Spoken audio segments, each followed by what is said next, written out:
Yes, sir. Go ahead, sir. You're on. Okay. Thank you, sir. Hello, good evening, students. Good evening, sir. Hi, welcome back. Okay. I think this is the second part of the UVL tissue. I think today we'll cover whole of the UVL track. Okay. So yesterday we covered the anterior, intermediate, and the posterior UVATs. Along with that, some of the specific what you call the UVATs. Now we left with some more forms of specific UVATs. Out of this, the first one is a presumed ocular histoplasmosis. Why do we call it as a presumed ocular histoplasmosis? Because these patients, those who have infected with the histoplasma, normally when you take a biopsy from the retinal tissue, they were not able to isolate the organisms from the biopsy tissue.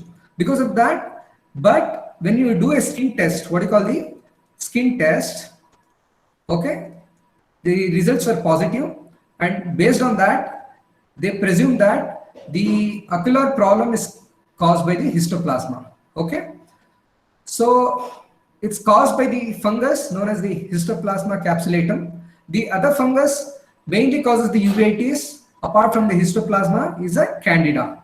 Okay, these are the two most common fungus which causes the uveitis. Coming to what is the clinical features? If you look at the fundus which causes the posterior uveitis, typically causes the posterior uveitis, the histoplasmosis causes the what you known as the histospots. These are known as the histospots. What are these histospots? Nothing but a punched out lesions. Okay, punched out lesions. The locations can be either in the macular area or in the periphery, somewhere in the periphery. Okay, if it is in the periphery, they are asymptomatic. When it is in the macular area, that will cause a blurred vision. Okay, so whenever, suppose this is the choroid tissue, you have a retina. Okay, so whenever there is a punched out lesion here, the choroidal neovascularization start proliferating. That will form, in the previous class we discussed, known as choroidal neovascular membrane. Okay, and this is one of the unique infections where you will develop a CNVM. That CNVM, how does the CNVM appears? If you look at the fundus, it looks like a greenish membrane. Okay, this is nothing but the choroidal neovascular membrane. So how do you diagnose? As I told you, biopsy never revealed any of the, they were not able to isolate the histoplasma organism, but this histoplasmin test, the serological tests are positive in these patients. Okay, it's positive. Based on this, they presume that the ocular problem is caused by the histoplasma.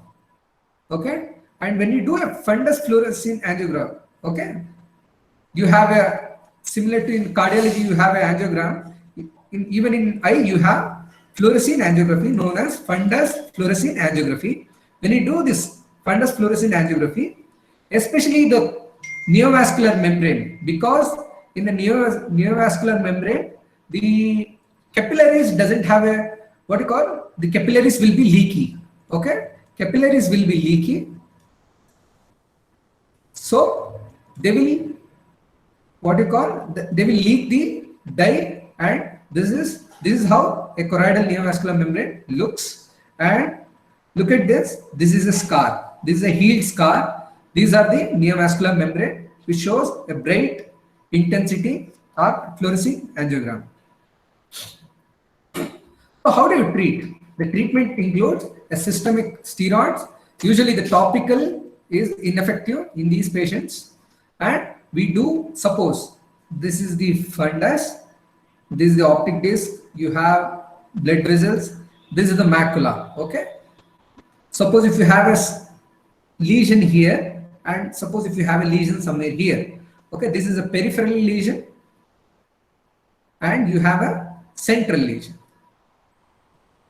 Okay, so laser photocoagulation we do when it's in the periphery. Okay. Normally, which part of the retina contributes for the good visual acuity? It's mainly the macula, which is present in the center. So you are not supposed to do any laser for the a very sensitive part of the retina, that is the macula. We are not supposed to use laser, but whenever there is any lesion in the periphery, we do laser. Okay, for the peripheral lesion we do lasers, but for the macular lesions we do something known as a PDT. Okay, the PDT is obsolete now, but sometimes they might ask in the exam, what is the PDT full form? PDT full form is photodynamic therapy. Okay, it's photodynamic in the sense, suppose if you have a neovascular membrane somewhere here, normally what happens, these capillaries, the neovascular membrane is leaky. So what we do is we inject a dye through antecubital vein. Okay, when the dye comes and collects in this part, we laser. Okay, with a specialized laser we use, and we laser. By lasering this, we are going to burn out all the neovascular membrane without damaging the rods and cone and other neurosensory structures of the neurosensory retina. Okay, so that is the PDT. PDT nowadays is not much of a use, but now the most happening treatment in CNVM will be anti-VEGF. What is this anti-VEGF? It's anti-vascular endothelial growth factor. In the sense, normally the neovascular membrane is because of upregulation of the vascular endothelial growth factors. Whenever this is upregulated, you'll have neovascular membrane which proliferates and covers the entire retina.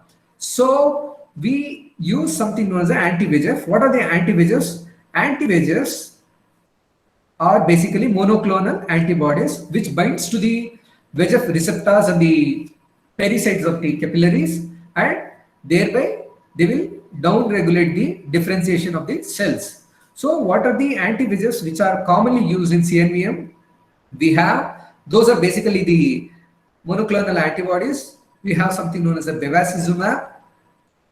Okay. Then you have something known as, this is ranibizumab. Okay. Then you have pegaptinib. Okay. These are the monoclonal antibodies which are very commonly used, and sometimes they might ask in the exams because this is very commonly used for a CNVM scar. Not for the scar. Normally this is used for an active CNVM where there will be active proliferation of the membrane. So coming to the next one, that is the cytomegalovirus. Cytomegalovirus related uveitis, also known as a CMV retinitis. So what is the cause for this? The cause is, as the name suggests, it's cytomegalovirus, and usually this is seen in HIV patients and also seen in patients on a cytotoxic drugs. Basically those who have cancer patients who are on cytotoxic drugs, we come across with CMV retinitis, or patients who are on a long-term immunosuppressants. Okay, like autoimmune diseases, especially patients who have autoimmune disease, then they are prone for opportunistic infections like CMV retinitis. Okay, so what are the clinical presentation of a CMV retinitis? This is the most common ocular opportunistic infection. Okay, and when you see this CMV retinitis, when the CD4 count is less than 50 cells per cubic millimeter, this is again a very important question. Okay, you should remember this. And how does the retina looks in a CMV retinitis? They will have a necrosis because it blocks the vessels. Whenever there is a blockage, then there will be necrosis, tissue necrosis, and that will cause a vasculitis. Can you see this? The white structure in comparison to the red one, that is because of the vasculitis and sclerosis, and there will be what you call the hemorrhage. This whole thing look like something known as a pizza by appearance. Okay, this is also very important. You should remember. This CMV retinitis give rise to pizza pie appearance similar to what you eat normally, the pizza. Okay. And how do you diagnose? Diagnosis is based on clinical appearance and also based on the serology. Okay. Next, what is the treatment for CMV retinitis? Whenever a patient is diagnosed with HIV infection, let the patient continue with the heart therapy. What is heart therapy? Anyone? Yeah, highly active antiretroviral therapy. Okay, let the patient continue with the heart therapy. Along with that, we discussed, okay, the what are the treatment for antiviral and the viral uveitis. We use valganciclovir, ganciclovir, and fosacarnate. And normally, the first drug of choice is always the valganciclovir. Okay, you should not forget at any cost. Coming to the next one. Next, I think few specific uveitis are related to idiopathic. This Fuchs heterochromatic iridocyclitis is it's a idiopathic in nature. Usually, it's a unilateral, and majority of them are middle-aged person who are affected. And how do they present normally? What is the clinical presentation? If you look at the clinical presentation, typically eye will be very quiet, white without any what you call the circumciliary congestion. But when you do a slit lamp examination, they will have a fine capice on the endothelium. Okay, then sometimes you will see a faint aqueous flare, and very important thing is there is no synechia at all. Okay, only you will find when you do a slit lamp examination, you will find only the cells and the capice. And capices are fine capices, and cells will be around 1 or 2, 1 plus 1 or plus 2, not more than that. Then you will have something known as a neovascular membrane at the angle or on the iris. When it occurs on the iris, that is known as rubeosis iridis. Okay. And these patients will develop early cataract formation. That is one of the most common complication of a heterochromatic iridocyclitis.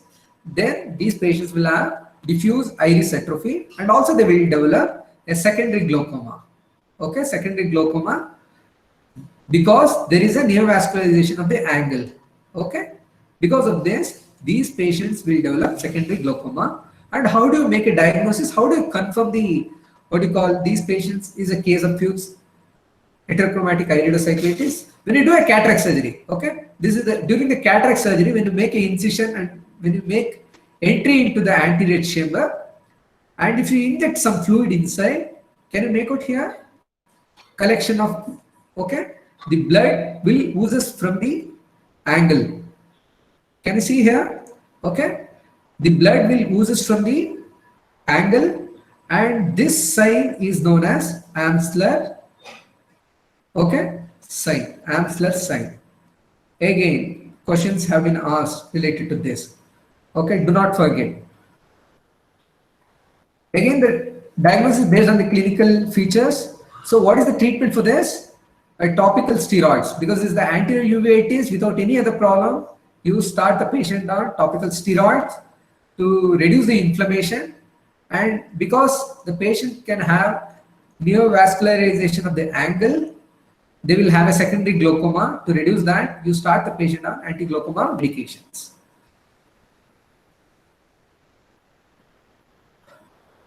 This question was asked in one of the state entrance exams. Neovascularization of the iris is frequently seen in all except. Who will answer? Anybody?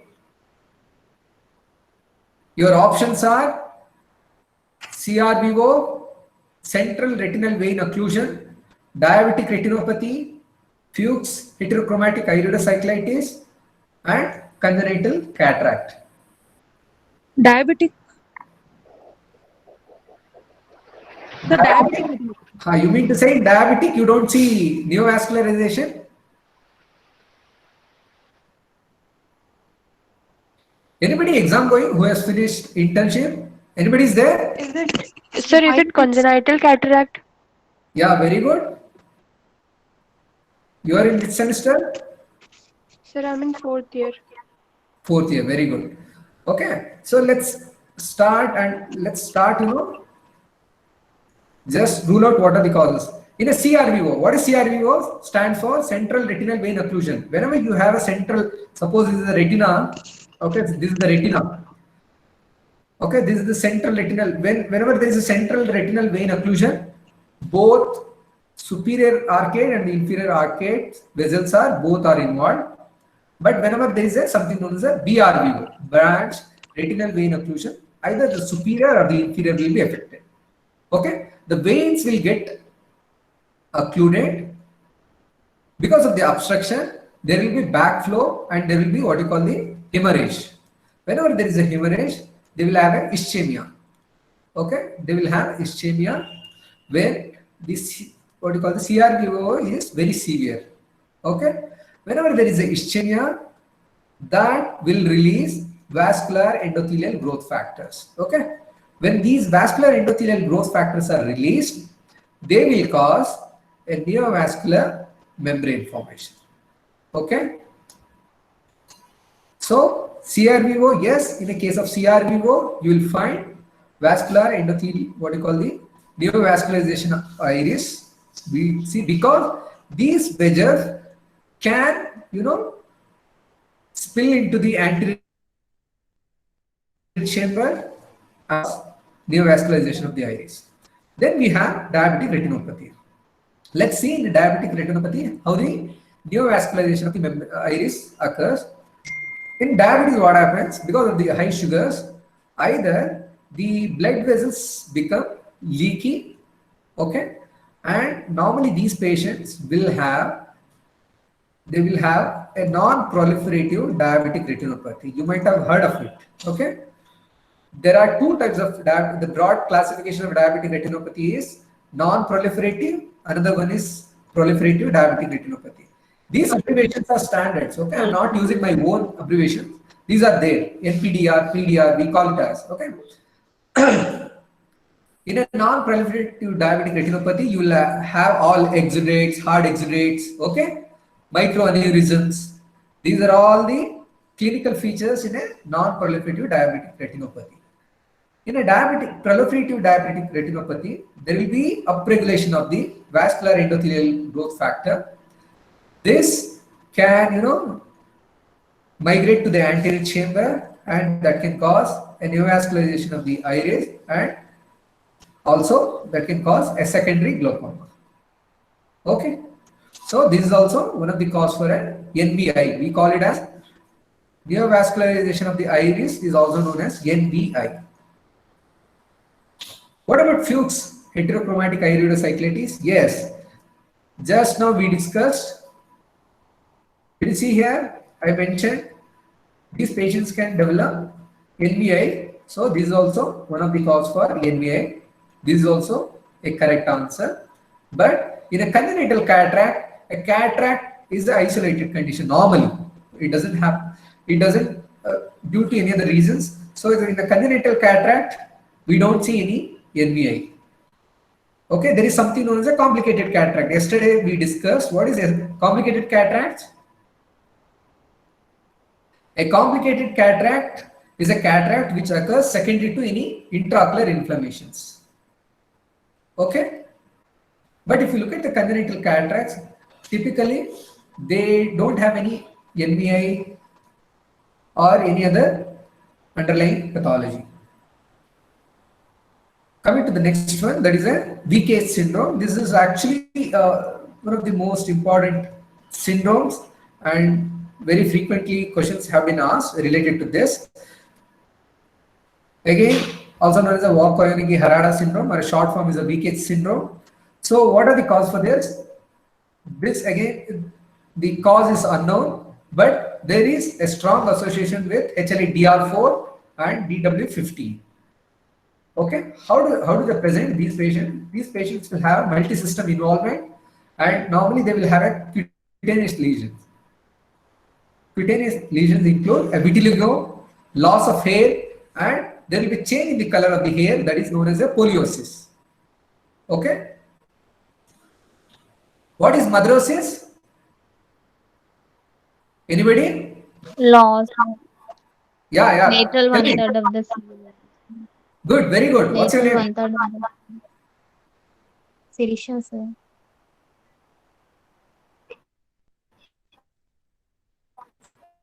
Very good. Then you have something known as a CNS features. What are the CNS features? CNS features includes encephalopathy.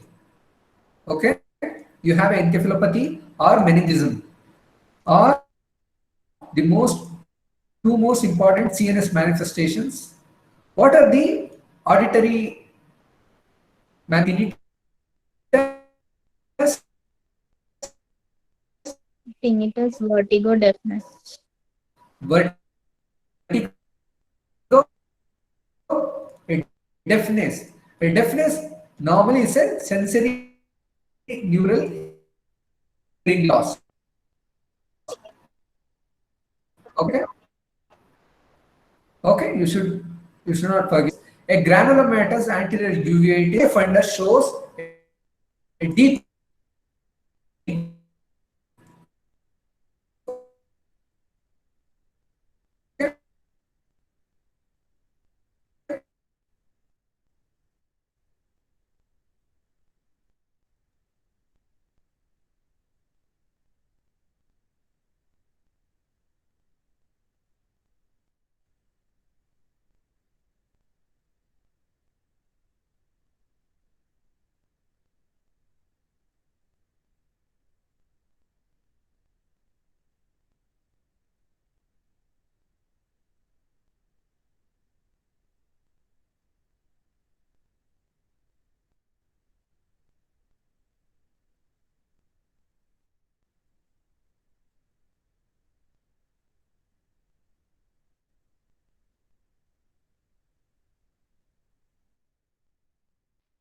Hello.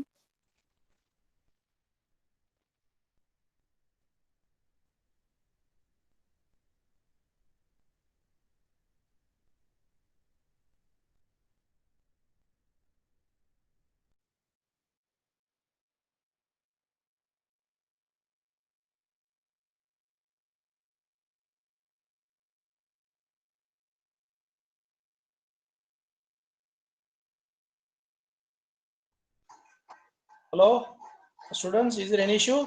Can you hear? Sir, the screen is not visible. You're not able to hear, na? Yes, sir. Okay, I'll speak to the teacher. Fine. There could be some problem. I'll just speak to him.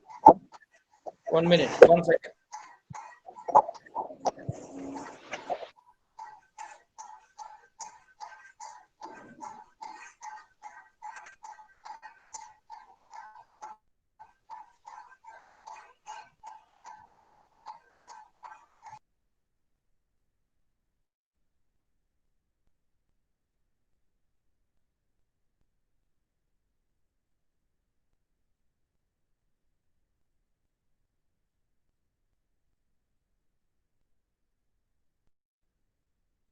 I've spoken to sir. He'll be some sort of internet connection. He'll be back in a second.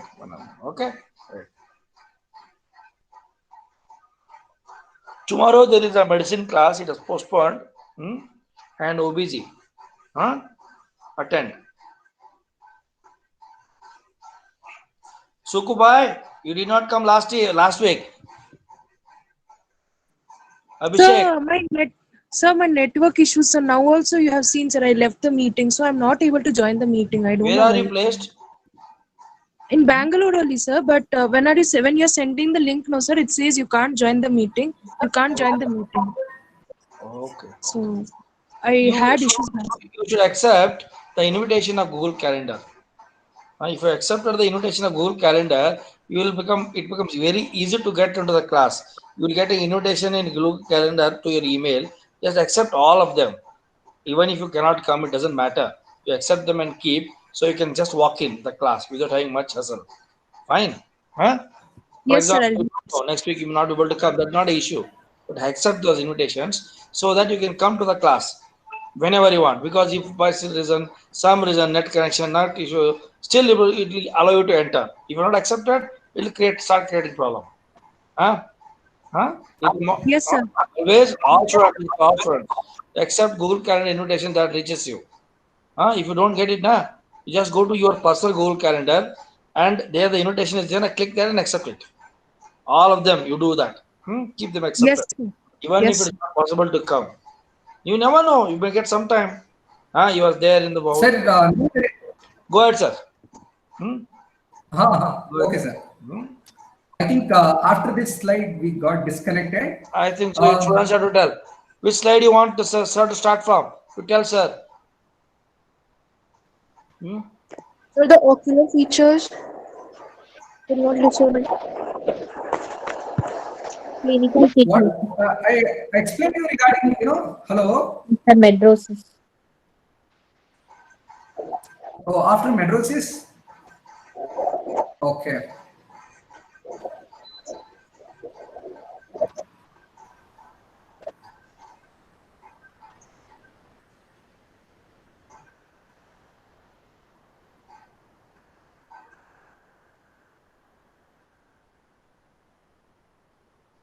What about sunset glow fundus?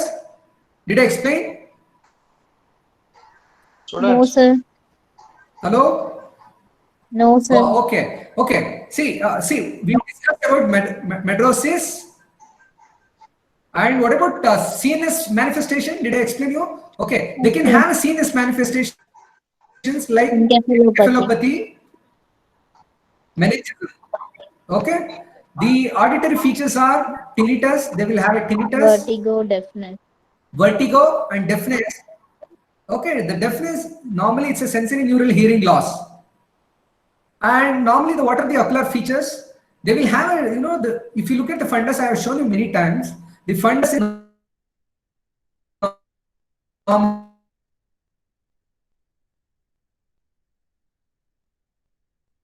but look at this fundus. Okay, it's a dull glow sunset. A lot of interruption in the voice, sir. Glow fundus. How the? Okay. Now you're able to hear me, sir? Right now, fine, sir. Sorry. Sunset glow fundus. Sirisha, Yes, sir. Sunset. are you able to hear? Sunset Yes, glow fundus. Yes, sir. Yes, sir.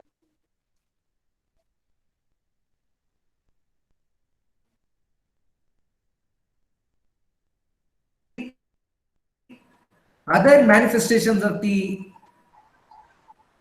VKH syndrome where you will have exudative retinal detachment, exudative RD. What are the types of retinal detachment? Anybody? Students? Tractional.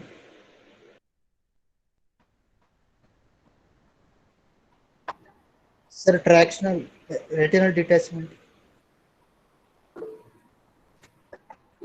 See, look at this. See, there are three major types of retinal detachment. One is rhegmatogenous retinal detachment, also known as RRD. Then you have variety is exudative retinal detachment. Okay. So what is rhegma means a tear or a break. Break in the retina will cause a retinal detachment that is known as a rhegmatogenous retinal detachment. Tractional retinal detachment,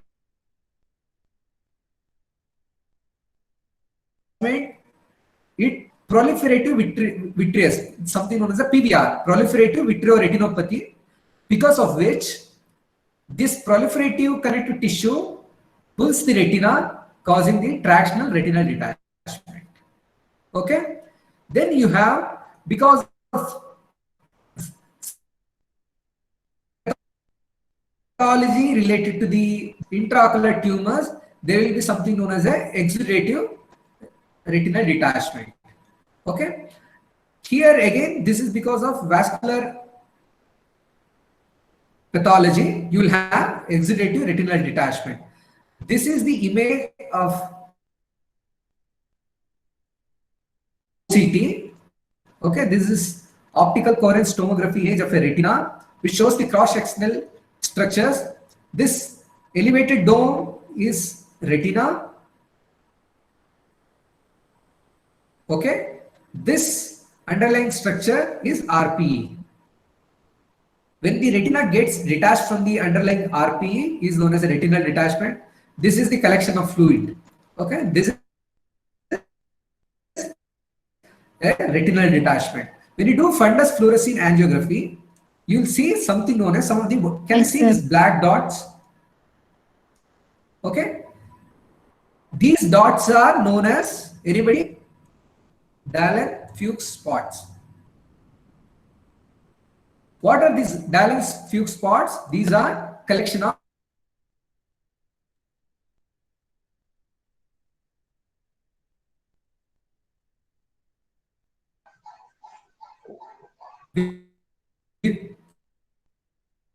retina and the choroid. You have retina, then you have choroid. Between this, in I think VKH, and you have one more condition known as, anybody? SO. What is SO? Sympathetic ophthalmia. Sir, your voice is getting cut, sir.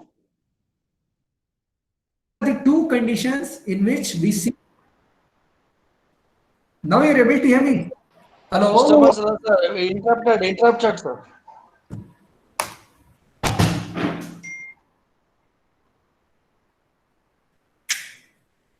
Just a minute, sir.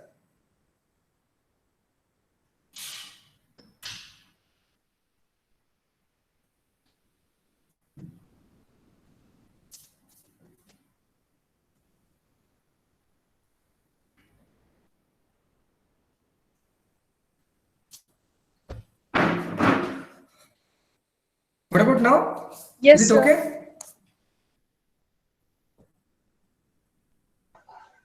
Because the video is not coming properly. Why is, I don't Yeah, know. these are the direct. Okay, sir. I think these are known as the Dahlen-Fuchs nodules. These are seen in BKH and sympathetic ophthalmitis. These are the only two conditions in which you see Dahlen-Fuchs nodules. These are not a collection of epithelial fluorescein angiogram. You'll see these dark spots are Dahlen-Fuchs spots. Okay. So how do you make a diagnosis? Diagnosis based on the clinical examination, so based on the ocular examination.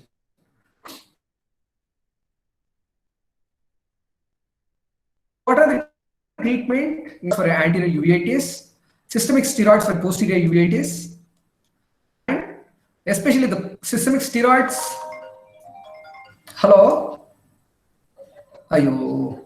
Howda? Okay, just sorry.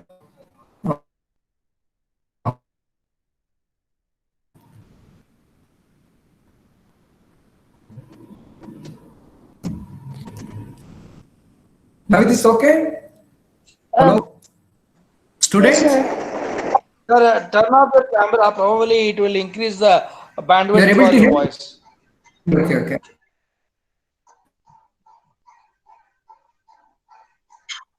Turn off the camera, sir. Webcam. That can increase the bandwidth for your voice and slides. Now it's Yeah, fine? now it's fine, sir. Go ahead.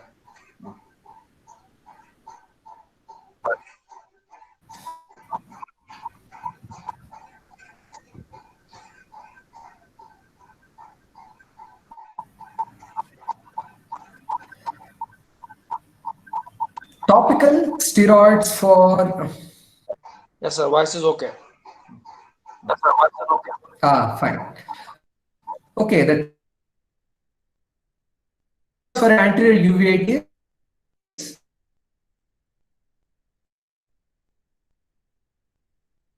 or posterior uveitis. Systemic steroids, typically it's IV steroids. Okay, IV steroids we give, that is the methylprednisolone. Is given intravenously. Apart from that, If it's not responding to the methylprednisolone, then we give immunosuppressive agents. Most agents for treating uveitis in general are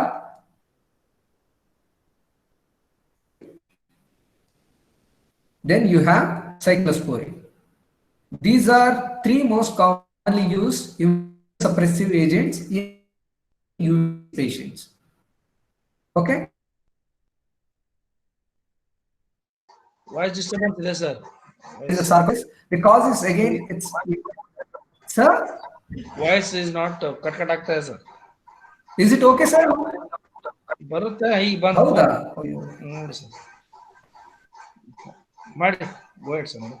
Okay, let's see ಏನ್ ಮಾಡ್ಬೋದು.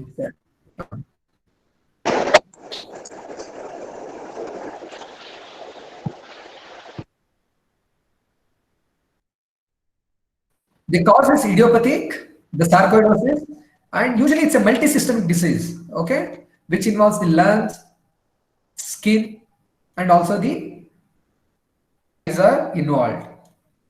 And they will have a granulomatous disease, typically seen in young adults, very common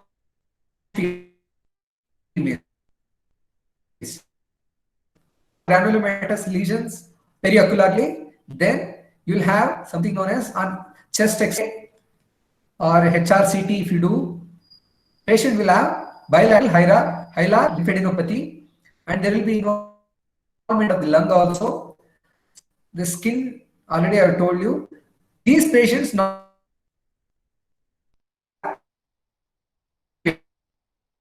they will have intermediate uveitis and also they will have posterior uveitis. Okay, and look at this picture. This picture shows the patient has bilateral involvement of the eyes. That is both the eyes are, there is a uveitis, and what you call the parotid glands are enlarged. And this patient has a multiple cranial nerves paresis.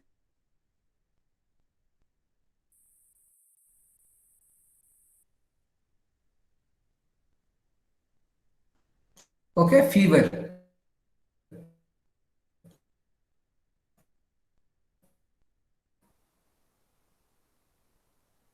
Here, for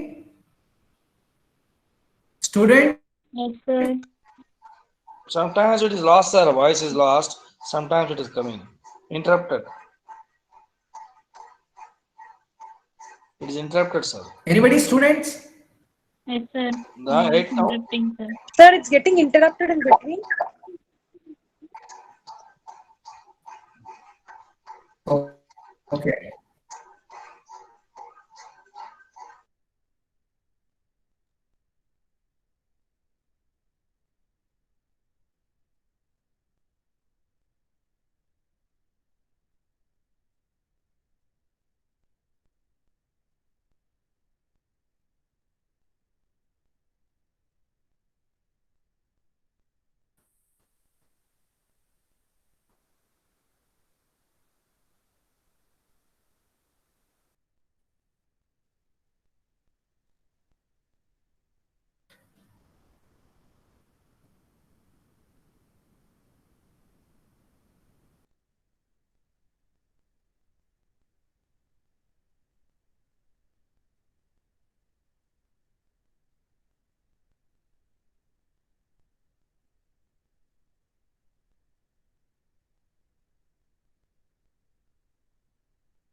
Students,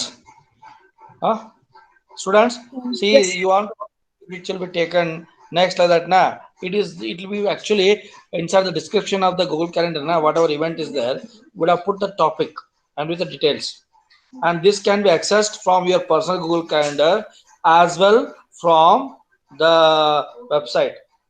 Okay, from there also you can access it. Okay, so thus you will know what topics will be taken next time and all that. You just keep checking the website or your personal Google Calendar.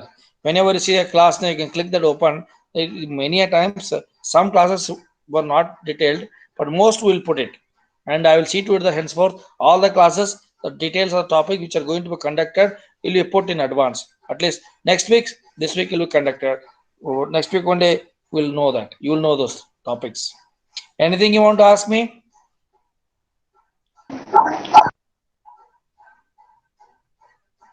Hello?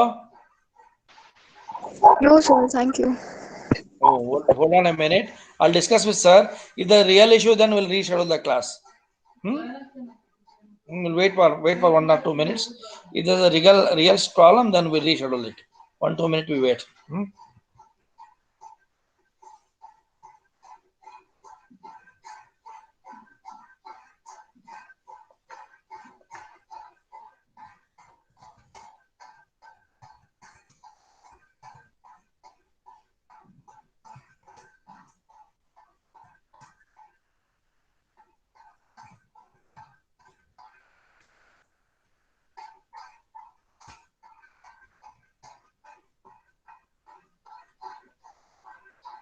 Anything you want to ask about this? You ask me now. Last class I had taken Parkinsonism. Actually, theory of the Parkinsonism. That tomorrow my plan is to take MCQs and some amount of Huntington's chorea, Alzheimer's dementia. Tomorrow, at 9:30 I'll be taking, and OBG classes at 7 o'clock. Mine is at 9:30. Yes, sir. Okay. They're waiting. Just wait, sir is coming.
Hello,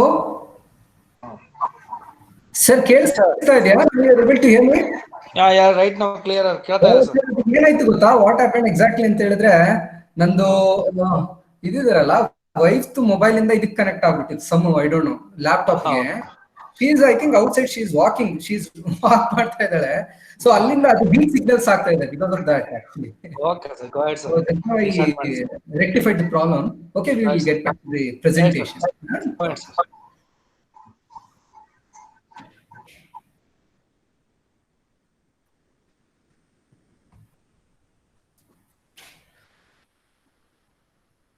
Hello, students. Where were we exactly? Did you understand this part? Anybody? Yes, This sir. one? Sorry. What about this? So the clinical presentations. Okay, we will just recap. And normally what happens? They will have what is the clinical presentation? Bilateral. Normally, if you look at this, they will have, if you do chest X-ray or HRCT, okay, they will have bilateral hilar lymphadenopathy and they will have involvement of the lungs. Skin, they will have granulomatous lesions in the periocular area. Okay, and normally what are the ocular features? They will have pan-uveitis, which includes anterior uveitis, intermediate uveitis, and posterior uveitis. Okay, and typically if you look at these, some patients, there are some syndromic association, like this patient has a bilateral, what you call the uveitis, and there is a parotid gland involvement. Okay, there is a parotid gland involvement. This condition is known as uveo-parotid fever.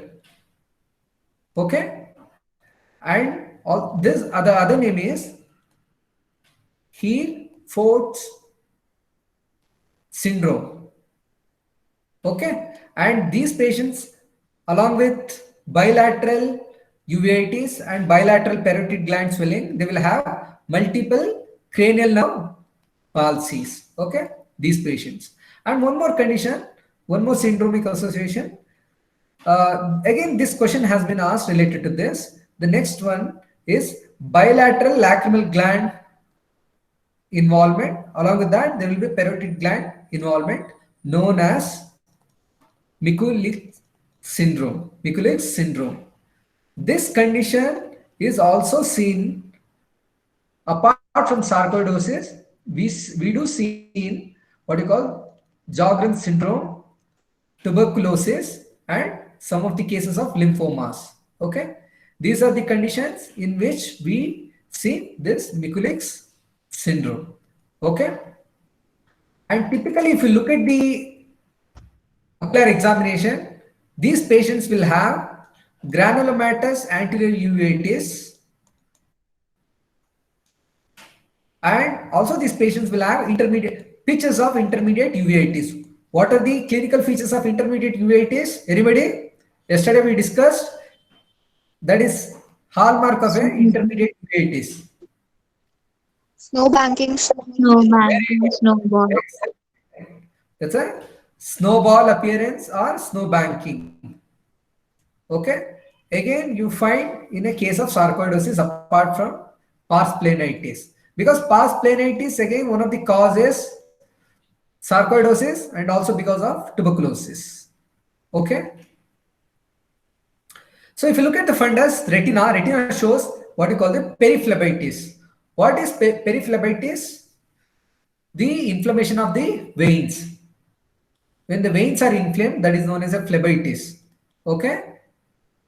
But when the arteries are involved, that is known as a vasculitis majority of the time. Okay. So if you look at this, these vessels shows there is a periphlebitis, dilated tortuous veins. Along with that, there will be sheathing. Can you see this white thing? This is nothing but the sheathing, known as the sheathing around the vessels. We call it as a sheathing around the veins. And this appearance is known as candle wax dripping. Okay, candle wax dripping is the name given for this appearance. Then in the periphery, you will see a punched out lesions. Okay, these are the hallmark of a case in the case of sarcoidosis. So how do we make the diagnosis? Using something known as a based on skin test, that is a Quint test. What is Quint test? Anybody? So for lacrimation to check. Pardon? No. See, the Quint test is nothing but, suppose a person who is confirmed to have a sarcoidosis, okay? In the lab, what they do, they will collect the spleen from this patient, okay?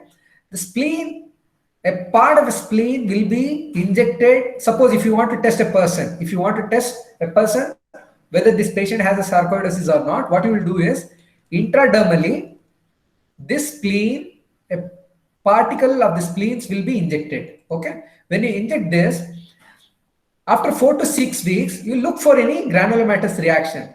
If there is any, if a person is sarcoidosis positive, then this patient will develop a granulomatous lesion. Okay, this is known as a Quint test.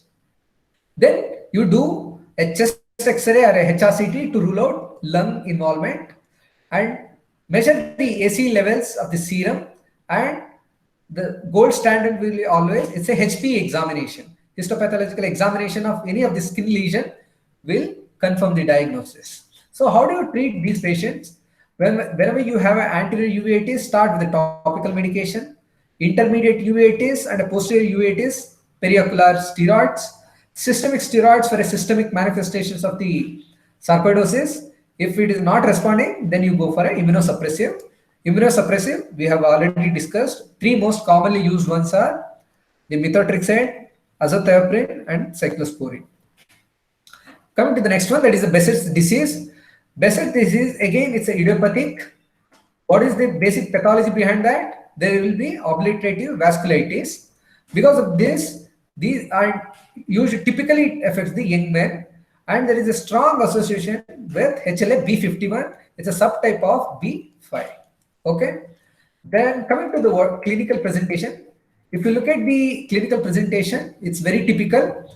There will be genital ulceration, and they will have aphthous ulcer. Aphthous ulcer is actually a misnomer. We should not call it as a aphthous ulcer. We should not use that ulcer word, or you can say, typically you can say aphthous stomatitis. Okay. Aphthous word itself means ulceration. Okay. So it's a aphthous stomatitis, which is seen typically in these patients, and they will have a skin lesions known as erythema multiforme.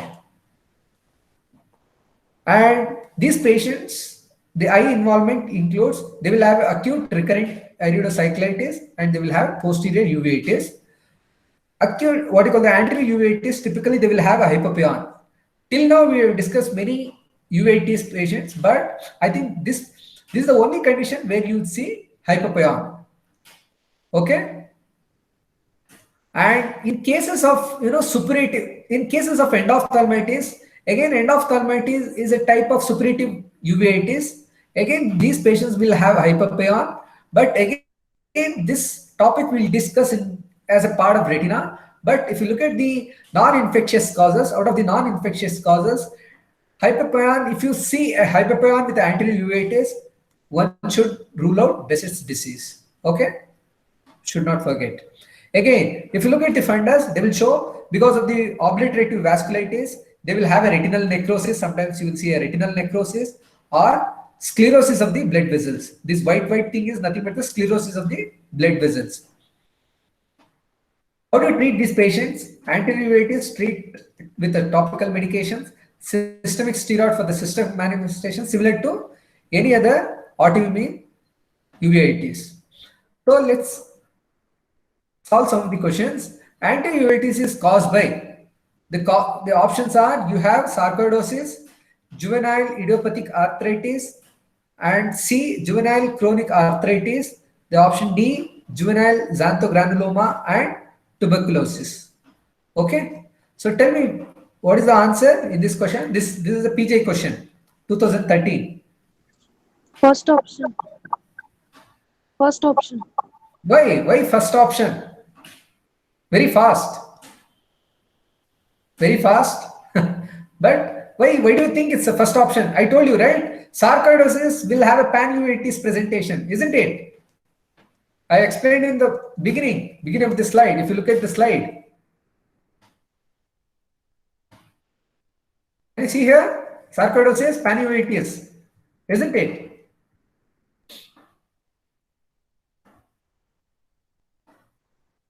Yes, it causes sarcoidosis is a correct answer. Then you have juvenile idiopathic arthritis. Again, in pediatric age group, these are the most common cause for acute anterior uveitis. So again, B and C are also a correct option. Then you have something known as a juvenile xanthogranuloma. What is juvenile xanthogranuloma? Basically it's a benign histiocytic, okay? Histiocytic, what do you call the proliferation?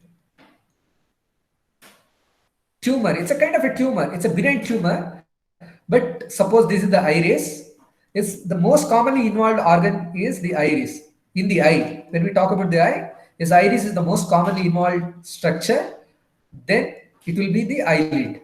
Okay, But this xanthogranuloma causes intermediate uveitis. Okay, it doesn't cause anterior uveitis. TB again, it can cause both anterior and also the posterior uveitis. So the option is juvenile xanthogranuloma. Okay.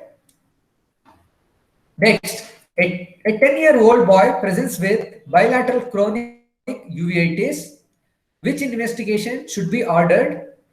Your options are hemogram, X-ray of the sacroiliac joint, and HLA-B25 typing, HIV test, TOS test. You have a Montu test.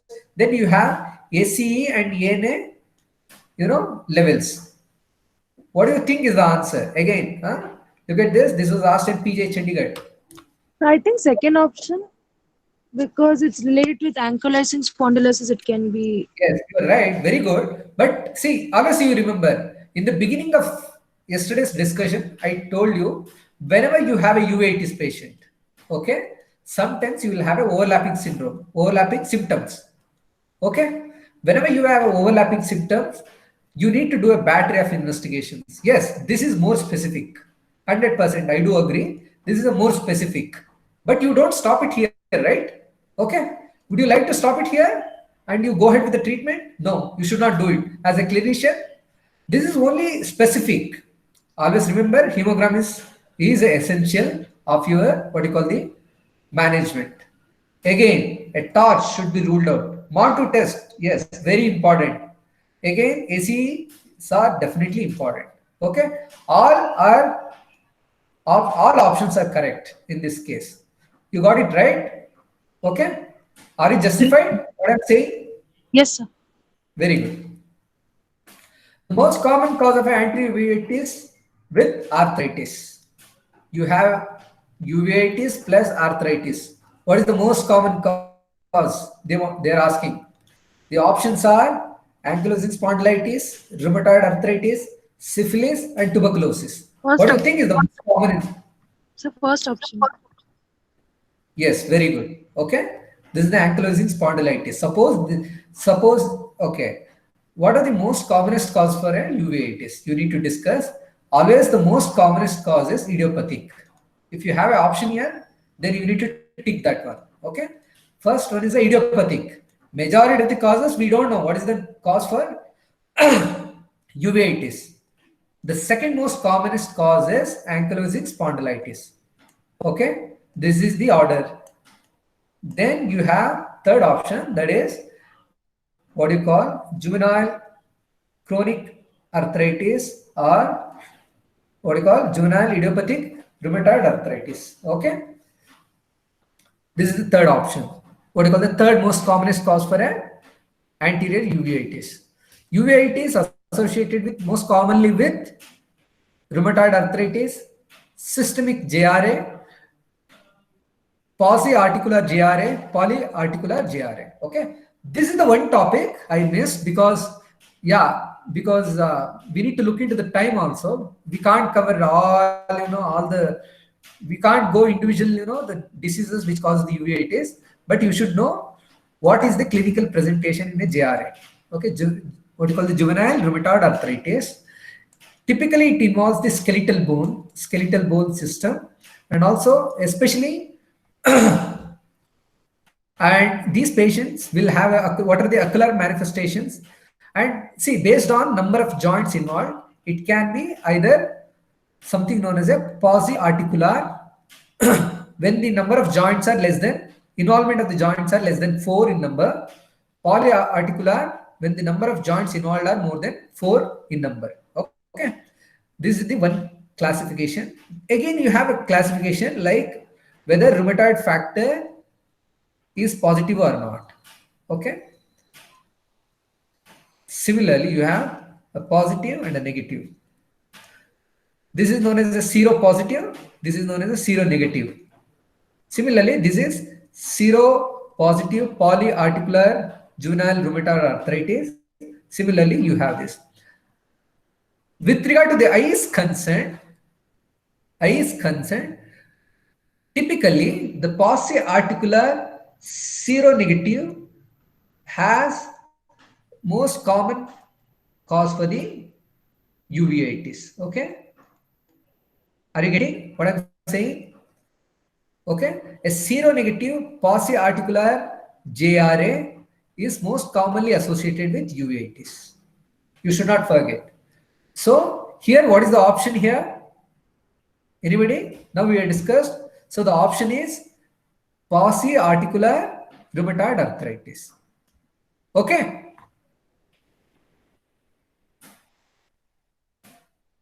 Chorioretinitis is caused by, this was asked in 2006, toxoplasmosis, you have cytomegalovirus, you have a rubella, then you have Onchocerca volvulus.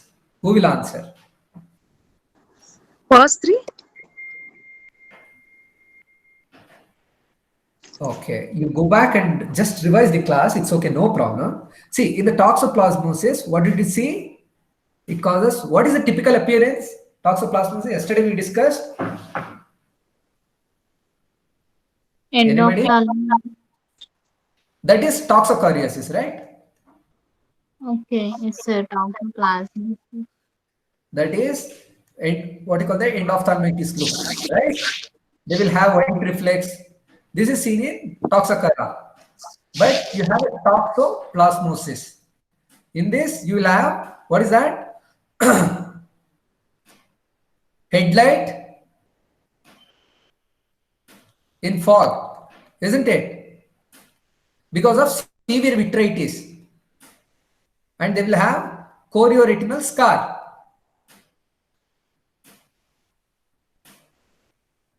Okay, this scar, when you do a fundus examination, because of the vitritis, you won't be able to visualize the chorioretinal scar, and that looks like what you call headlight in the fog. I will show you the photograph, you'll understand.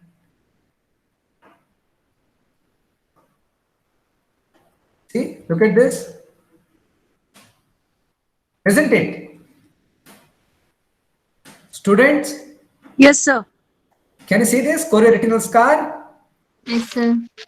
Okay, this chorioretinal scar, when you do a fundus examination, because of the severe vitritis, you won't be able to see the scar. Okay, but you'll be able to see something, a white structure which is visible from the retina. This looks like a fog light in the, what you call this, sorry, headlight in the fog. This is the appearance.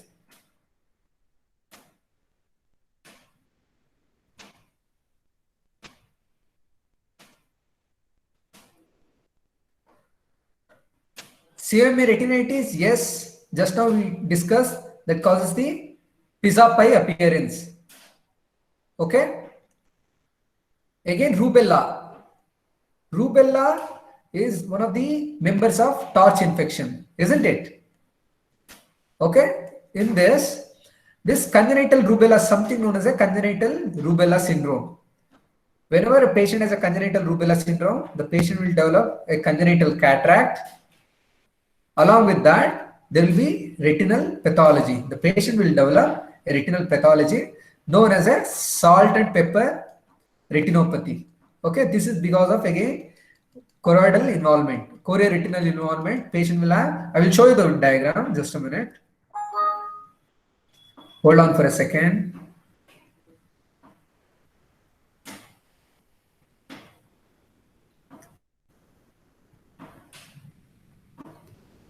Are you able to see the screen?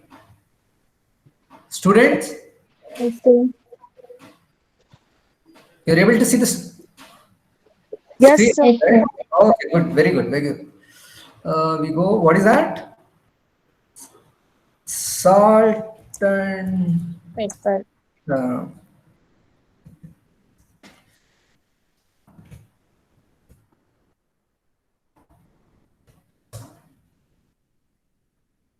Look at this, okay?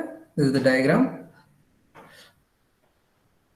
This is how it looks. This is not correct. This is correct. Look at this. This is a very good diagram. Can you see this? Okay. There is a white. There are dark areas. There are light areas. Okay. Again, this is because of chorioretinal involvement. The patients will have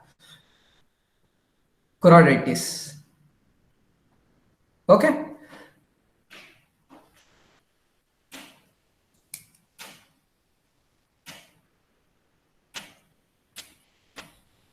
So this also causes a chorioretinal scar.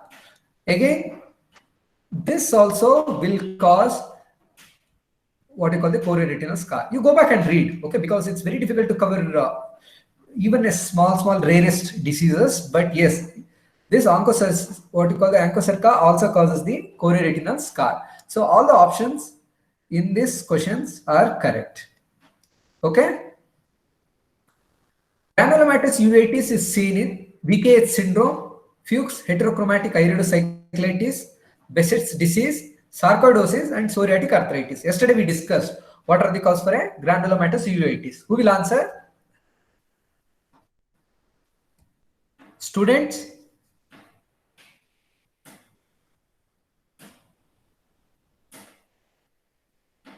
I told you, right? The granulomatous causes can be infectious and you have non-infectious.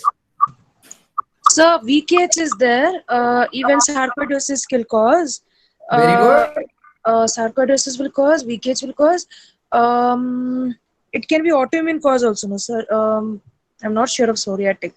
There is no infection option. Behçet's will be there, sir. Yes, very good. See, there are only two options. I will tell you. Yesterday we discussed, right, in the slide, the non-infectious causes are VKH, sympathetic ophthalmitis, and one more, which is the condition sarcoidosis. Okay, these are the only three non-infectious causes for a granulomatous uveitis.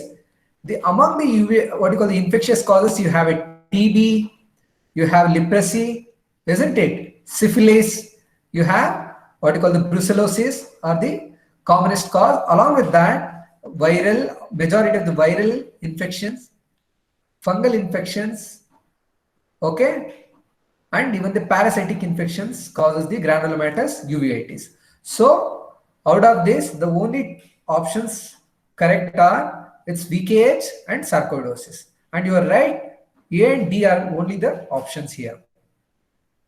Any doubts? If you have any doubts, let me know. Opis and Basaka nodules are characteristics of a granulomatous, non-granulomatous, recurrent uveitis, and a chronic uveitis. First and last option. Yes, first and sir, it should be granulomatous, sir. Kupes and Yes, Basakas. very good. It's only typically seen in granulomatous. Okay, you don't see in a chronic uveitis. Yes, sir. Okay. What is the type of what you call capes in granulomatous uveitis? Mutton fat. Mutton fat. Very good. Non-granulomatous? Fine keratic. Yeah, fine or stellate? Stellate. Okay. Both. Recurrent chronic uveitis? If it is non-granulomatous, fine. If it is a granulomatous, you will have mutton fat capes. Okay. Okay, The sir. mutton fat keratic precipitates are seen in Granulomatous uveitis. yes, simple, straightforward.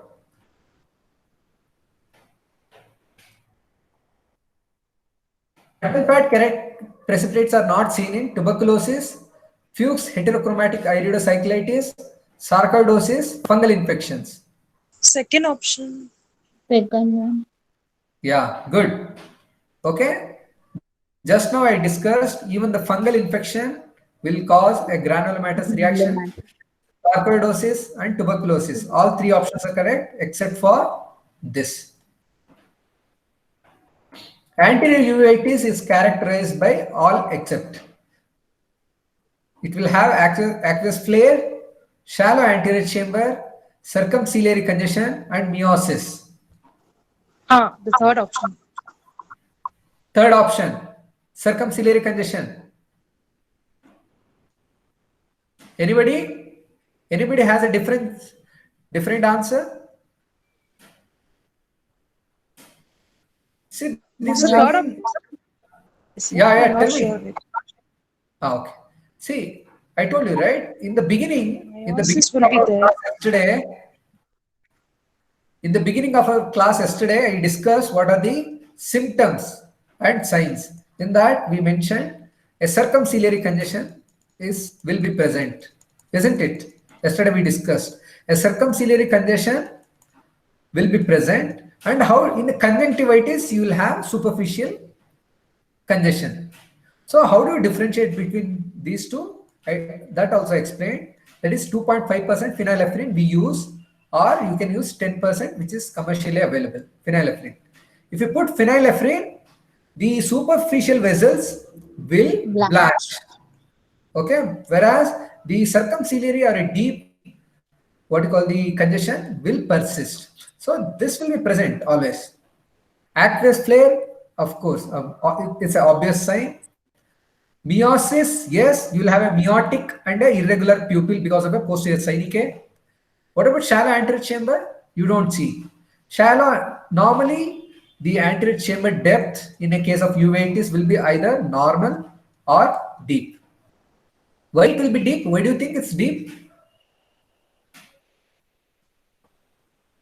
Because one of the possible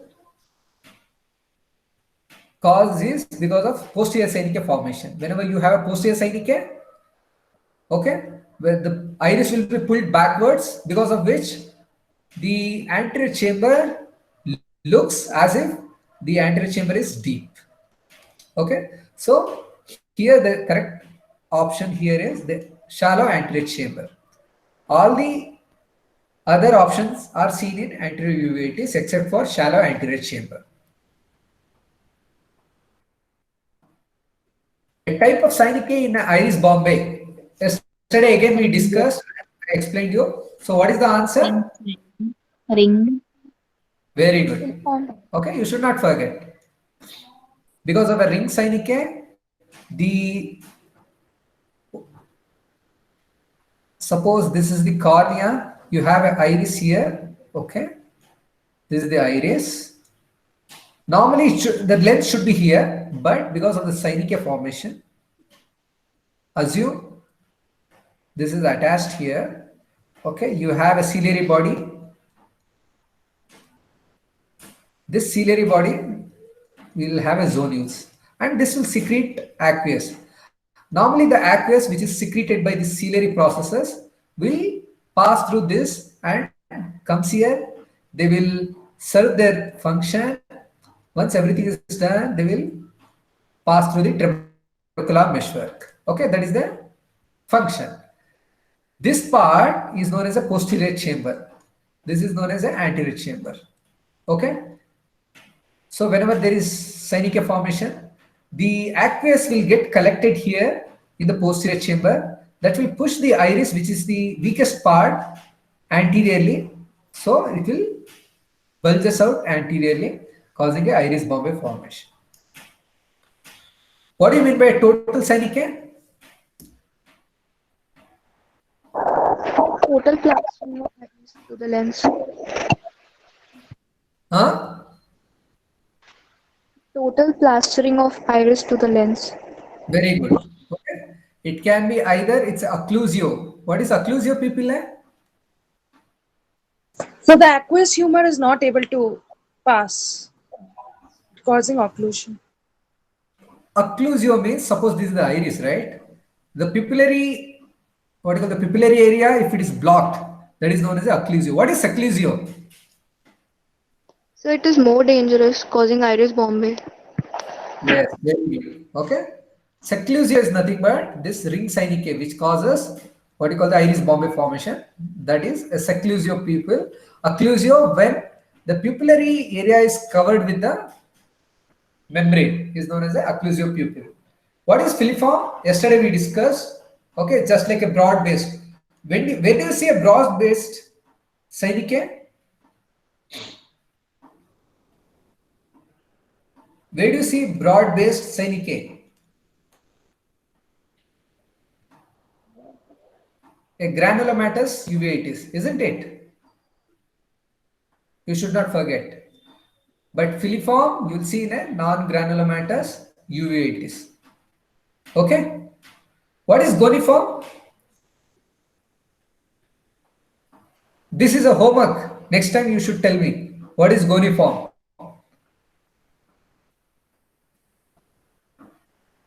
Hello, students? Yes, sir. Yes, I will Okay. surely find out, sir. Yeah, very good. What is the most common complication of a recurrent anterior uveitis? Anybody? Staphyloма?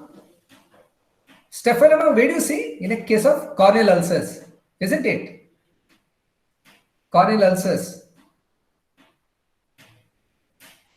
So Cataract. both, it can be both cataract and glaucoma, no, sir, because it can cause complicated cataract and it can cause like secondary glaucoma.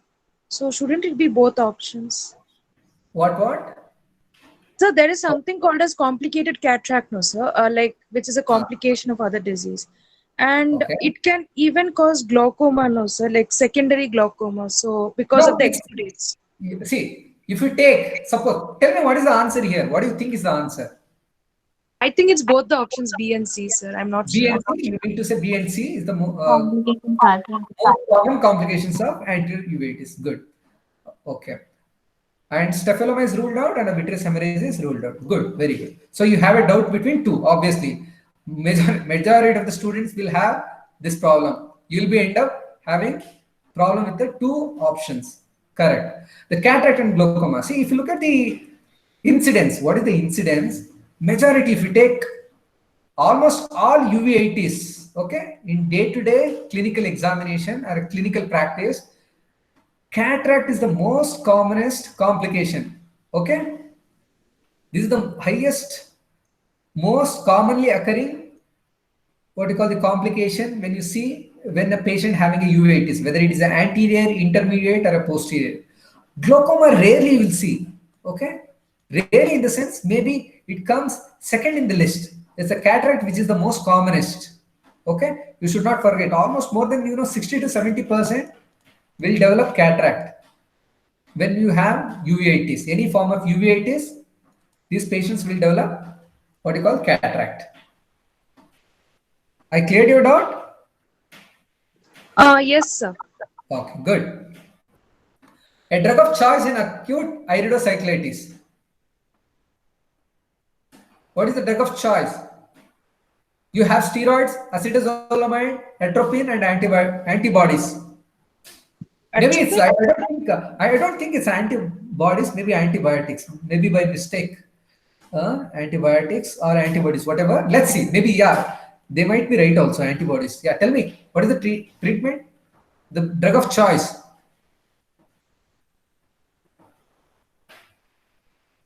Acetazolamide. We discussed so much. Ah. Ah. If it's infectious, we should give antibiotics. Very For good. Excellent. symptomatic relief, we can give atropine. Very And good. I appreciate your what you call thinking. Excellent. Okay. In infectious uveitis, we give this one. But if you look at, see, whenever they say it's a drug of choice, suppose this is a AIMS question or All India question. Okay. Always you remember steroid is the drug of choice. Antibiotic is a supporting role. It's a supplementary. Always remember. Steroid is the drug of choice. Even in a case of infectious cause, we give steroids. Steroid is the first line of drug. Suppose a patient has a TB.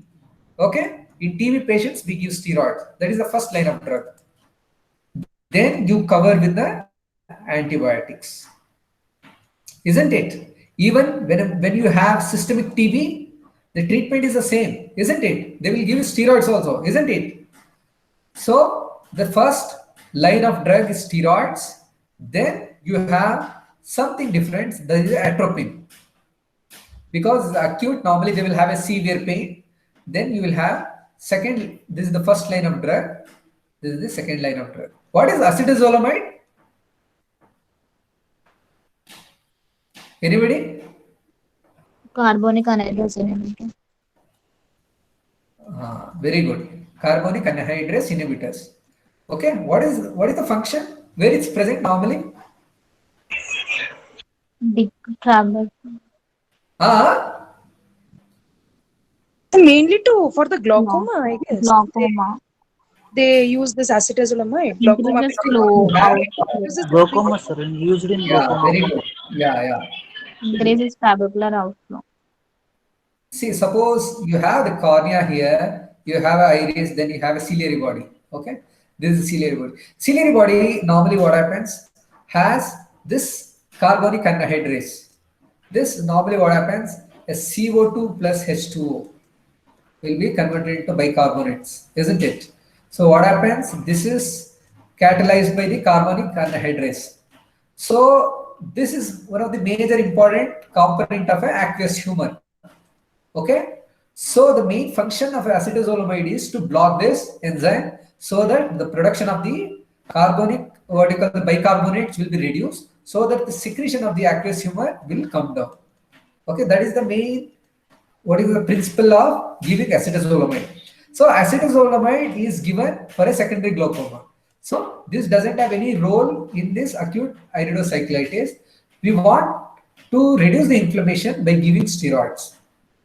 Antibodies, not at all. Okay, that is not the first line of treatment. It's always the steroids, and then you have atropine is the treatment of choice. Acetazolamide only whenever you have a very high intraocular pressures, then you give that acetazolamide. Okay? Sir, I have a doubt, sir. Yes. So basically, atropine has the triple action of breaking adhesions, and it reduces the pain as well as it reduces the vascular flow. So, like, it reduces the congestion basically. So why don't we give? Because it has triple action, steroids just reduce the inflammation, whereas atropine will do.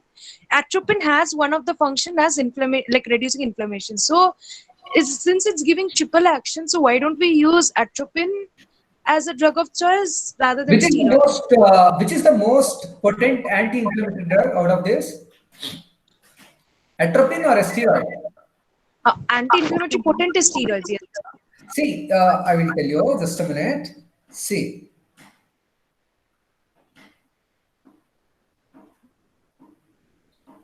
See, normally what happens whenever you have a very severe inflammation, right?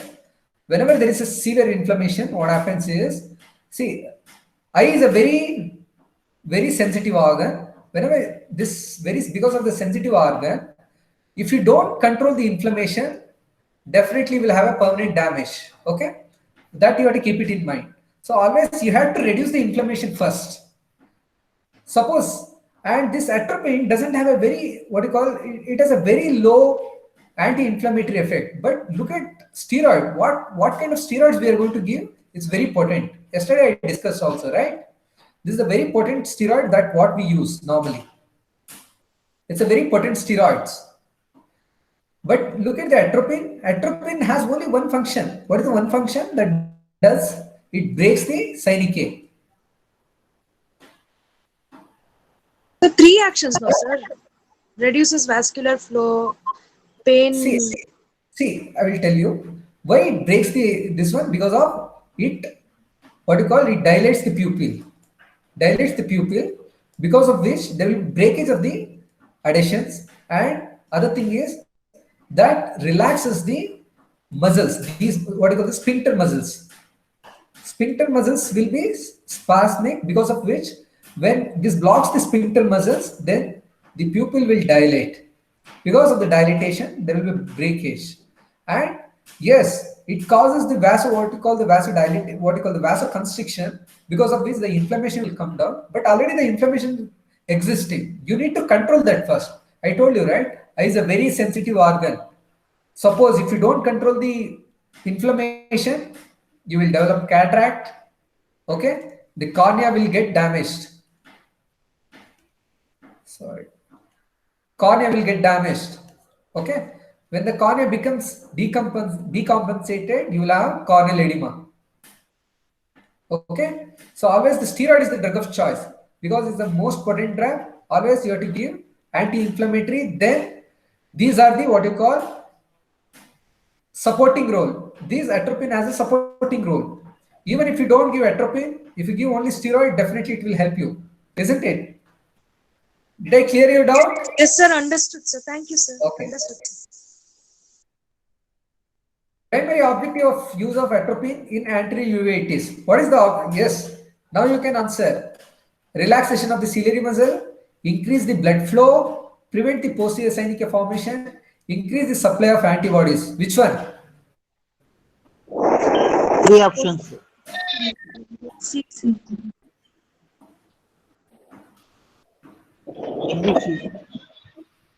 Anybody? Option C, sir. C, sir. Additions it will not cause.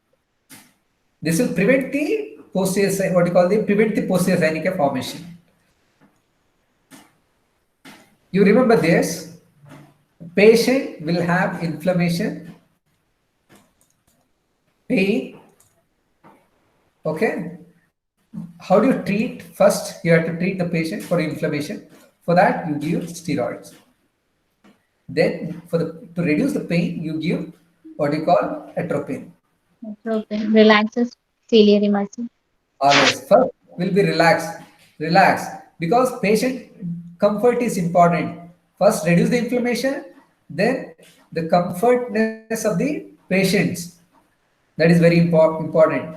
Then comes what you call the third option. This is the always when you have an option like this, first this is the correct option, then this is the second option. Okay? Did I clear it out? Yes, sir. Okay, yeah. Which drug should not be used in a raised IOP with uveitis? Who will answer?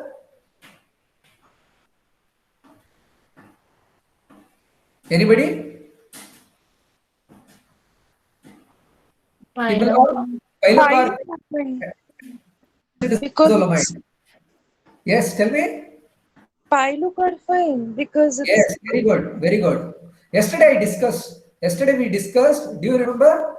Because of the iris Bombay formation. Okay. Pilocarpine is the drug of choice in what is ACG? Glaucoma. Angle closure glaucoma. Yeah. Okay. Because there will be crowding of the iris at the periphery, so that will cause the blockage of the trabecular meshwork. When you constrict the pupil, this crowding will be reduced, so that will increases the outflow of the aqueous humor. Okay. So pilocarpine is the drug of choice in and acute angle closure glaucoma. But here, if you look at this, which is the drug you want to use in a case of iris Bombay or raised IOP in these patients? What do you want to use in a iris Bombay? Huh? atropine. Yes, very good. Atropine. Okay. One should use atropine. Why? It will break the adhesions. It will break the adhesions. If you break the adhesions, the normal flow will be re-established and the IOP will automatically will drop down. Okay. Have you understood? Yes, sir. Good.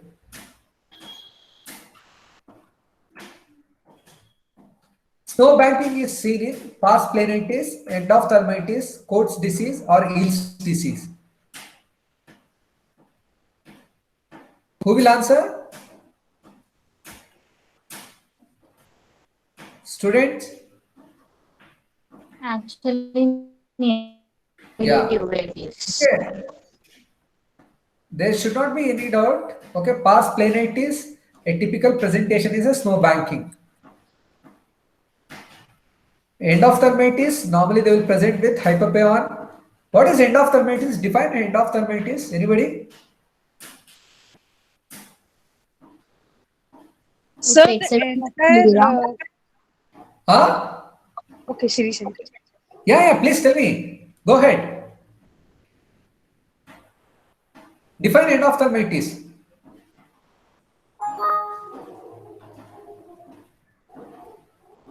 I think we are running out of time. Tissue and retina. And uveitis. The inner No structure of eye clear will involvements. be inflamed. Like it will include the uveal tissue. Even it will include the retina. The vitreous and sclera will be spared, sir. But It will include In end of uveal tissue. uveal tissue and vitreous and the retina will be involved. Okay, including the choroid, whatever. This is endophthalmitis. When all the coats are involved, sorry, when all the layers are involved, it's known as panophthalmitis. Okay? Okay, sir. What is Coats disease? Because you need to understand everything so that you can rule out. Because or else simply if you by heart pars planitis, you will have a snow banking. I don't think you will be able to retain for a longer time. The Coats disease, suppose this is the retina, the vessels will become tortuous. It's a basically it's a what you call by birth. It's a developmental anomaly. The vessels will become dilated and tortuous. They will become leaky. They will start secreting the fluid. They will form a hard exudates in the retina. Okay, hard exudates. These are known as this is known as a peripheral telangiectasia, known as a Coats disease.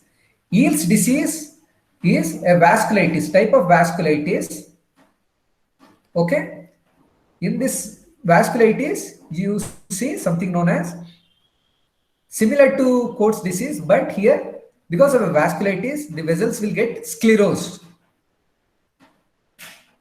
Okay, the vessels will get sclerosed. They will have a recurrent episodes of vitreous hemorrhage. A young patient, typical young patient, having a recurrent episodes of vitreous hemorrhage is Eales disease. Eales disease is diagnosis of exclusion. Okay, so you don't see any snow banking either in endophthalmitis, Coats disease, or Eales disease. This is only seen in pars planitis. The patient of anterior uveitis, decrease in vision due to posterior segment involvement may be because of vitreous floaters, inflammatory disc edema, exudative retinal detachment, and cystoid macular edema. Yesterday I explained. What is the answer? Cystoid macular edema. Cystoid macular edema. Cystoid macular edema. Yes, correct. Very good. Yesterday I explained. That is a clear-cut answer. Okay. We don't expect in anterior uveitis, you don't expect any retinal detachment. Okay. There is no reason for that. And again, inflammatory disc edemas are rarely seen. The most common is, as I explained to you yesterday, the cells, inflammatory cells will migrate and they will start causing inflammation of the macula. Okay. Vitreous floaters are typically asymptomatic. Okay. That doesn't affect the vision of the patient. Iridocyclitis is a feature of JRA with systemic features. Seropositive pauciarticular JRA, seronegative pauciarticular JRA, seropositive polyarticular JRA. What is the answer? Just now I explained you the different types of JRA. So what is the answer? Seronegative pauciarticular. Very good. Okay. Remember like that. You will have this video. You can, if you have any doubts, just rewind and you can just go through the video. You will understand. Okay. How do you classify different JRAs and which JRA is very important and what is actually the which JRA is associated with uveitis. The pauciarticular JRA is characterized by all except uveitis, scleritis, cataract, and keratopathy. This is a little bit tricky question. I think this also we have discussed. Let's see who will answer. Okay, I will answer because we are running out of time. Or if you have a time, I think you can answer. Please tell me. Go ahead. Keratopathy, the fourth option, I guess. Keratopathy. Keratopathy. See, yesterday I explained you, right? What are the complications? Huh? In the complication, I told you start from anterior to posterior. Okay. So the cornea, if the cornea is involved, you will have keratopathy, BSK, isn't it? So you should not forget this BSK. So keratopathy is the right answer. Cataract, yes, of course. Uveitis, yes, of course, you will have. Scleritis, we don't see. So that is the answer. Okay. Most common cause of a chronic iridocyclitis in children is juvenile idiopathic arthritis, Sjogren's syndrome, Behçet's disease, or systemic lupus erythematosus?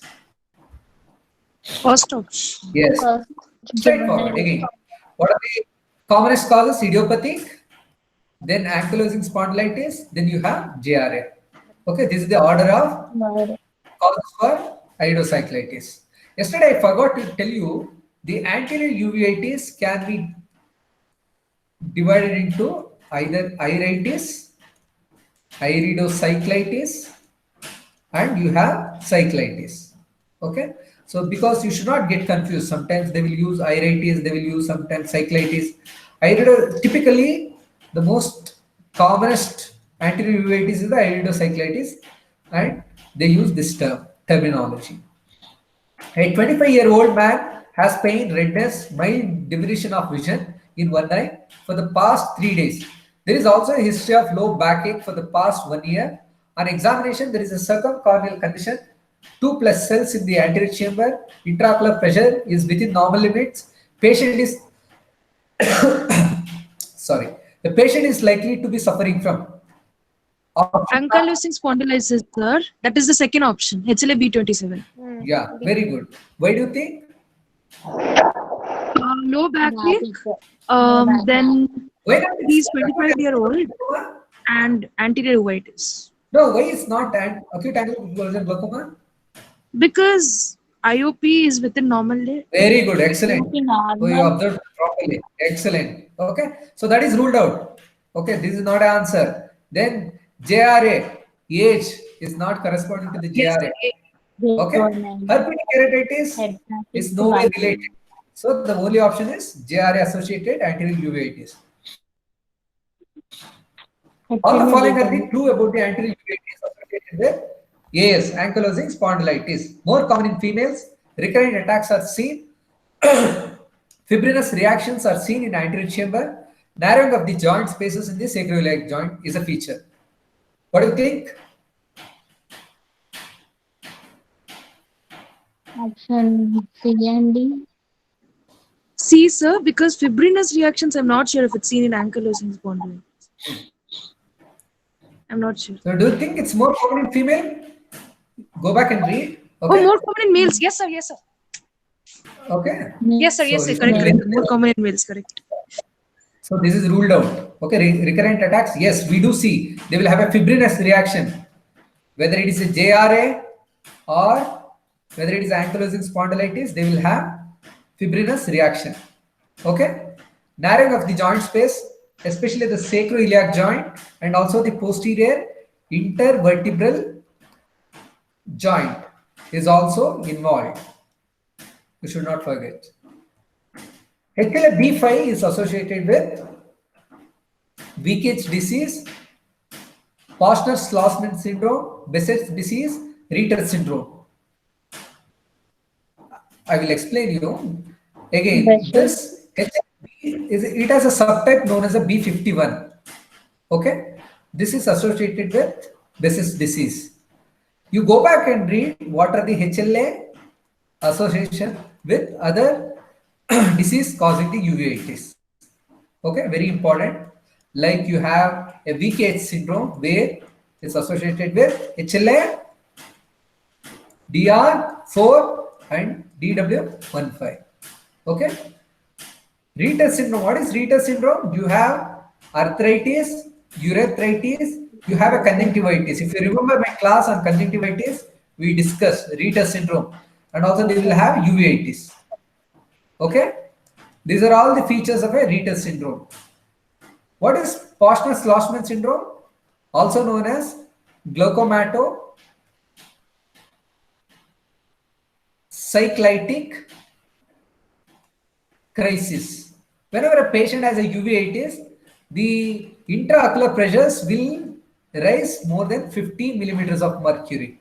Okay, so this condition is known as a Posner-Schlossman syndrome or glaucomato-cyclitic crisis.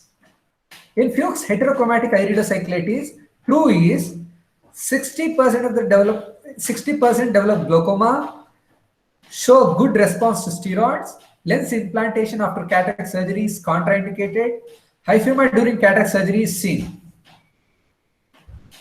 What is true here? D. Huh? D. Hyphema during surgery. Correct. I showed you the pictures, right? You should not forget. There will be hyphema. Why not first, second, and third option? We don't see 60% having a glaucoma, and normally these patients are poor response, give poor response to the steroids. Lens implantation is not contraindicated after cataract surgery. Wait, it's contraindicated. Again, this is important question. This is placing a lens. It's actually, the old school of thought in JRA, juvenile rheumatoid arthritis. The PAMA lenses. Okay, when we talk about the lens, what you call the lens, we will discuss what are the types of artificial lens made up of. The PMA material lens is not used, but it's a what you call the Acrisoft lens, which is indicated for implantation in a case of JRA. Because in JRA patient, if you implant a PAMA lenses, they will have a very severe fibrinous reaction, and the membrane will be formed on the lens. So it will be a failure, because of which in the olden school of thought, they used to say one should not insert the what you call the lens. But in a heterochromatic iridocyclitis, there is no such what you call the protocol. And normally, typically after cataract surgery, if you implant the lens, they will have a good vision. A young patient presents with a gradual blurring of the vision in the left eye. Slit lamp reveals the fine stellate capice, aqueous flare, posterior subcapsular cataract. No posterior synechiae are seen. The most likely diagnosis is heterochromatic iridocyclitis of Fuchs. Okay. What is Hereford disease? Just now we discussed. Parotid gland, uveitis and parotid. Bilateral uveitis, parotid gland swelling with cranial nerve palsies is known as Hereford syndrome. A skin pigmentation, bilateral uveitis, and a tinnitus is a feature of. VKH. Very good. Okay. Okay. Again, and one more thing, the person who said this question actually is a very smart guy. What he has done is, even because now we have discussed, you think this is the answer. When you read all the the syndromes, you will understand all syndromes are closely related. Okay, if you take a Waardenburg syndrome, it's a genetic disorder where you will have a depigmentation. Okay, you'll have a hearing loss. But what is the ocular features? The ocular features are they will have only telecanthus. Okay. If you look at this, all three doesn't have uveitis, but they will have all the other symptoms will be same. Whether it's a depigmentation, hearing problem, everything will be present except for uveitis feature. So that this is the one difference which differentiate other syndromes from the VKH syndrome. A 32-year-old male patient presents with blurring of vision in the right eye. On examination, there is a mild iritis, severe vitritis, okay, and focal necrotic lesions on the macula. The most likely diagnosis. Who will give the answer? Choroiditis. See, Because it's look at this word, severe vitritis. it should be in the posterior chamber. Okay. What is headlight? Headlight in fog. Toxoplasmosis. Yes. Toxoplasma. When Yes, you I- have a severe vitritis with focal necrotic lesion, that is a scar, will give a picture of headlight in the fog appearance. Multifocal choroiditis, if they have, and why do they present like this? They won't mention this. Okay, that you have to keep it in mind. Ocular sarcoidosis, what is the presentation? Candle wax dripping, isn't it? Sir, why not multifocal choroiditis? Why not multifocal choroiditis? Multifocal choroiditis, you don't see vitritis. Okay, and even in a case of like this is known as a MUTS, multiple evanescent white dot syndrome. These are basically choroiditis. Only they will present with a choroiditis patch, and typically they will have a very minimal what you call vitreous inflammation or vitreous inflammation. What you call the reaction. These are very minimal. Whether it is a multifocal choroiditis or a Mutes disease, the amount of vitritis will be very minimal. Okay, but look at this. The question is very simple. Mild iritis with a severe vitritis. Severe vitritis with a focal necrosis is typical presentation of a toxoplasmosis. Did I clear your doubt? Yes, sir. Okay, good. Ocular manifestation of HIV are all except predisposition to bacterial, viral, or fungal infection, Kaposi sarcoma, CME retinitis, cotton spots, intraocular lymphoma. Fourth option, cotton wool spots. No, that is the It's most seen in common. No, that is retinal the most. hemorrhage.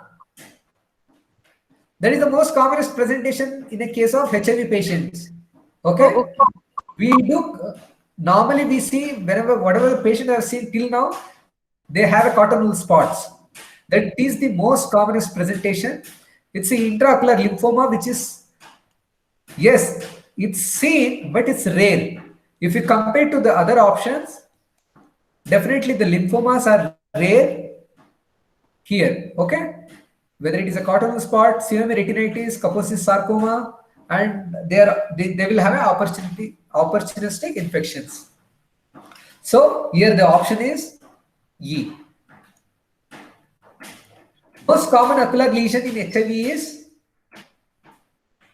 Now you tell me what is the answer. Cotton wool spots. Yes, very good. Okay. Treatment of CME retinitis is we discussed. Valgan cyclovir. Very good. Okay. Most common allergic manifestation of a tuberculosis. Liquid. First one. Huh? It is nodule. First of. I'm not sure. I guess second option. Yeah, very good. It is in Basarka. Yes. See, this is a rare. Okay, this is very rare. You don't see very frequently when you have a TB patients. Okay, when you have the majority of the patients will have a uveitis. These patients, whenever they have a uveitis, they will have copious nodule because it's a granulomatous reaction. Okay, you don't see retinopathy or scleritis. Which drug causes the macular toxicity when given intravitreally?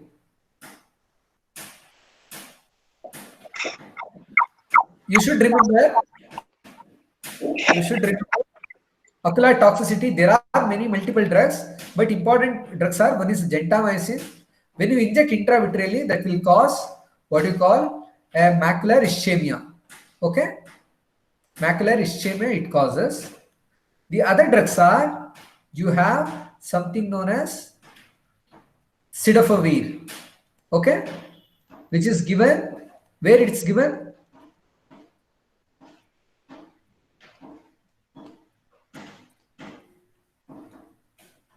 Antiviral. Tenofovir, cidofovir, yes, antiviral. CME retinitis. Okay, and rifabutin. When you give these drugs, rifabutin, which is given in what is MAC? Mycobacterium avium complex. This is seen in HIV infections. Okay, these causes what you call uveitis. Remember this. There are many drugs, but most commonly asked questions related to one is the cidofovir and rifabutin will cause uveitis and gentamicin will cause macular ischemia. Okay, so here the option is gentamicin. Vancomycin is given in which condition? Fungal infection. Okay. Which of the following is not true of acute conjunctivitis? Vision is not affected. Corneal infiltration. Antibiotics are the mainstay of treatment. Pupil remains unaffected.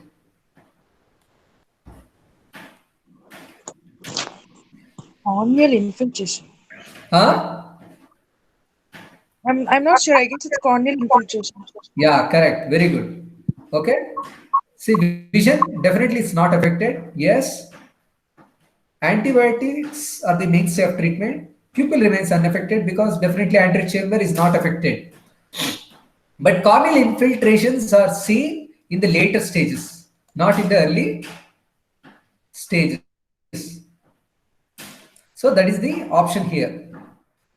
What is Bridgefield spots in the iris? Neurofibrosis. Are these are typically seen in Down syndrome. I will show you the diagram how it looks. Okay, this is the normal contour of the iris. Look at this. Can you see these yellow spots? These are nothing but the connective tissue hyperplasia within the stroma of the iris. Okay, these are Bridgefield spots. They will be normally light colored. What are these? These are leash nodules. Okay, these are leash nodules which are seen in neurofibromatosis. Huh? These are nothing but the hematomas. Okay. Hematomas. Sorry. Hematomas. These are again is what you call a local, what you call the hyperplasia of the tissue. These are, what is this? Anybody? Mammillations. Okay. Mammillations can be, it can be normal also, sometimes also seen in neurofibromatosis. And these mammillations are nothing but there is a loss of normal architecture of the iris. Complications of the acute anterior uveitis are all except secondary glaucoma, cataract, retinal detachment, and macular edema. Okay, see here, anterior uveitis, again, it's a rare, I've never seen anybody having a retinal detachment. Okay, macular edema, yes, of course, CME will occur. Cataract, the most commonest. Secondary glaucoma, yes, maybe a third option here, second option here. Third will be CME, but retinal detachment rarely you will see. Snowball opacities in the vitreous is seen in pars planitis, sarcoidosis, JRA, toxoplasmosis, Fuchs lesion. Who will answer? Pars planitis. Ah, that's all. I told you, right? Sarcoidosis will present like a uveitis. Huh? And this will have intermediate uveitis, anterior uveitis, and a posterior uveitis. When you have intermediate uveitis, you will have snowball opacities. Pars planitis, yes, typically will have a snowball opacities. Whereas the other, if you look at this, no, it doesn't cause anything like that. Okay. Primary objective of the use of atropine in anterior uveitis is to, again, this is a repeat question, sorry. Anterior uveitis, what you call the hypertensive patient, anterior uveitis in a hypertensive patient, a drug of choice to decrease the IOP. Okay, latanoprost is a prostaglandin analog. Okay, prostaglandin is a mediator of inflammation. If you give in a patient having a uveitis, you are going to aggravate the problem. Okay, so that's why latanoprost is contraindicated when you have anterior uveitis. Pilocarpine, yes, of course, we are not going to give. Epinephrine, again, this is not given because that will increase the IOP very badly. But look at this timolol. Timolol is the only drug of choice, though it's a beta blocker, and this is known to cause elevate, what you call the BP, but this is more safer than the rest of the medication. So timolol is the drug of choice to reduce the intraocular pressure. Okay. On what? With this, yeah, please tell me. Tell me, any doubts? Excellent. Okay, thank you. Because we are running out of time because it's almost like more than 1.5 hours. In between, we missed because of the poor connectivity. Sorry for the delay. If you have any doubts, let me know. Hope you have understood. You will have the video. I think you can go back if you have it. I think you have to revise. See, how do you remember? If you read and if you just leave it, you'll forget everything. At least you have to give 2 or 3 readings so that you can remember everything. Okay. go back and you watch the video. Now it's very easy for you to, just understand or read any of the topic because you will have the audio clips. Okay, thank you. Thanks a lot. Okay, sir. Thank you, sir. Okay. Okay, thank you, sir.